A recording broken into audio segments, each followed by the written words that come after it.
Travels बस 40 ते 50 फूट दरीत कोसळली, 22 प्रवासी जखमी। खेड तालुक्यातील कळंबणी उपजिल्हा रुग्णालयात उपचार सुरू। मुंबई गोवा महामार्गावर रायगड जिल्ह्यातील पोलादपूर तालुक्यातील भोगाव गावानजीक सोमवारी 24 नोव्हेंबर रोजी पहाटे 5च्या सुमारास भीषण अपघात झाला।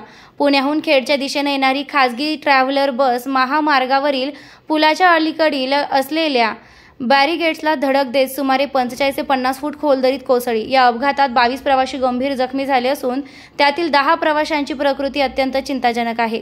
मुंबई गोवा राष्ट्रीय महामार्गावरील कामामुळे एक लेन बंद ठेवण्यात आली होती। पहाटे धुके असल्याने चालकाच्या नजरेस बॅरिगेट्स न पडल्याने हा अपघात घडल्याचं सांगण्यात येत आहे।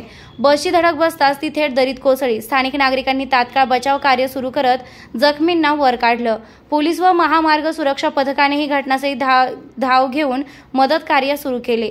खेड तालुक्यातील कळंबणी उपजिल्हा रुग्णालयात श्यामल विजय अंजरलेकर वय 40 राहणार गिम्हनवणे दापोली, काजल मारुती शिवगण 23 राहणार दमाने दापोली, दिलीप शिवराम मोहते वय 55 राहणार तळसर चिपळूण, अमरनाथ मिलिंद कांबळे वय 27 राहणार लातूर, दीपाली दत्ताराम नाचरे वय 27 राहणार भडवणे दापोली, प्रतीक प्रकाश गुरव वय 22 राहणार शिरवली खेड, प्रिया प्रकाश गुरव वय 23 राहणार शिरवली खेड, आळंदी बालाजी नाचरे वय 74 राहणार दमामे दापोली, सर्वेश दीपक गुहागरकर 22 राहणार आडे दापोली, मयूर मारुती शिगवण वय 45 राहणार दमामे दापोली। याशिवाय चालक वाहक तसेच इतर 10 प्रवाशांना चिपळूण येथील खासगी रुग्णालयात तसेच डेरवन रुग्णालयात उपचारासाठी हलविण्यात आलं आहे।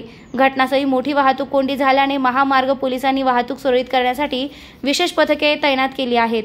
धुके सुरू असलेले काम आणि अस्पष्ट बॅरिगेटिंग यामुळे हा गंभीर अपघात झाल्याची प्राथमिक माहिती मिळत असून पुढील तपास पोलादपूर पोलीस करत आहेत।